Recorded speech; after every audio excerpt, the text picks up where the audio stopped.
scores and possibly hundreds of civilians have been stabbed and hacked to death in the northern Ethiopian region of Tigray.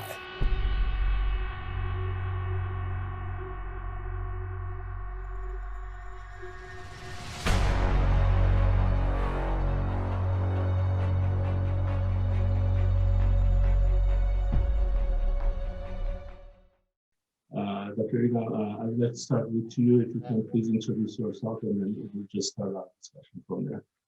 Thank you, Kamal. Very happy to be here.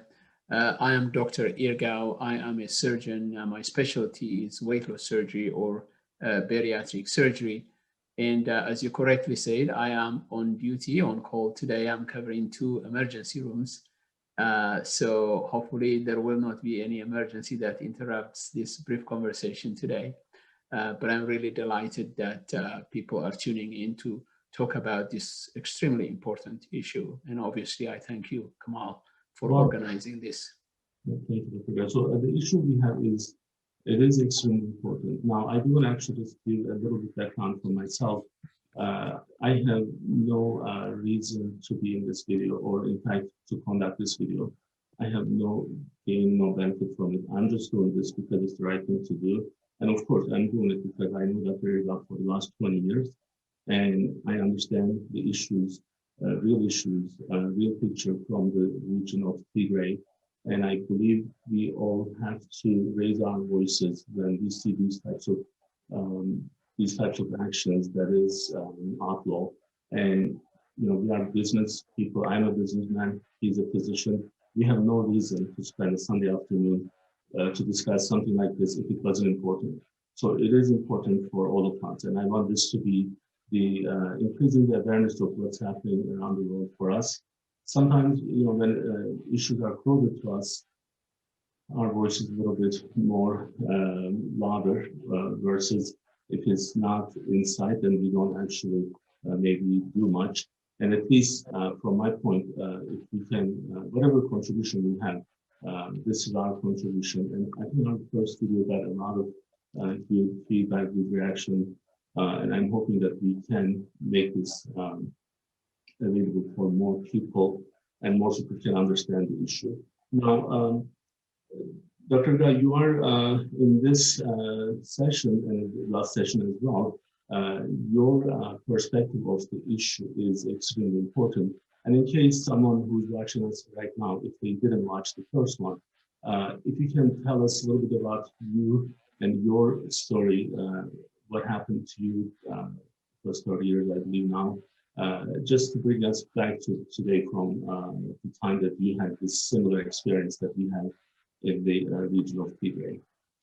Absolutely. I obviously reside and live in the United States now for many, many years. But I'm originally from Tigray. And as you and I talked about in our last session, the specter of a government waging war against its own people is something that I abhor. And obviously it pains me to see it happen again because I lived through it as a child. And as you remember from our last conversation, my own father was killed by Ethiopian soldiers in our house when I was 15 years old. And he was an innocent breadwinner who was not involved in politics at all. And then after my dad was killed, I had to flee across wilderness and become a refugee in a neighboring country in the Sudan. And that is what I see happening again. Young people running away from their homes, young people losing their parents, parents losing their children at the hands of their own government and disrupting their life and fleeing across borders to seek refuge. That obviously, even though I am not there physically, it affects me greatly. And it is important that the world listens to the voices of the victims. So, Dr. From after our first session and prior to our first session as well, we have reached out to our officials here in Delaware. And I'm pleased to inform everyone that we are getting good reaction from them. And I do want to acknowledge a couple of the couple of them, especially Senator Chris Coons. He he did interview the nominee Secretary of State last week, and this issue was one of the part of his discussion and part of his question, and I'm extremely happy to see that, and I do want to thank him personally on behalf of us from the Friends of Tigray.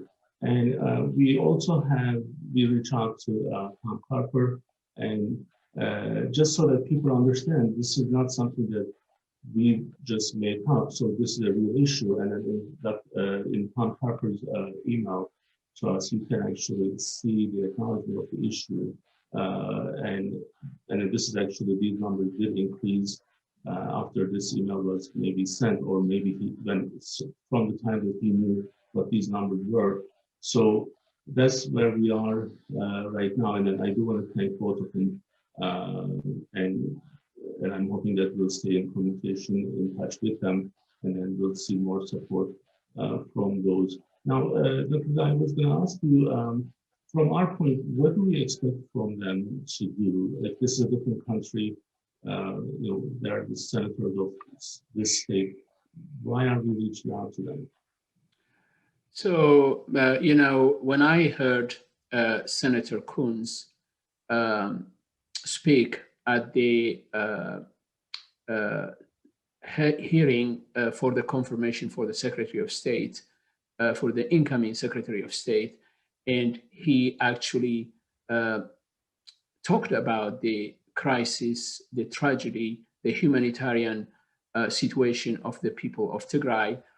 As I said in my Facebook posting, I felt as if a suffocating pillow was being lifted from the breath of the people of Tigray.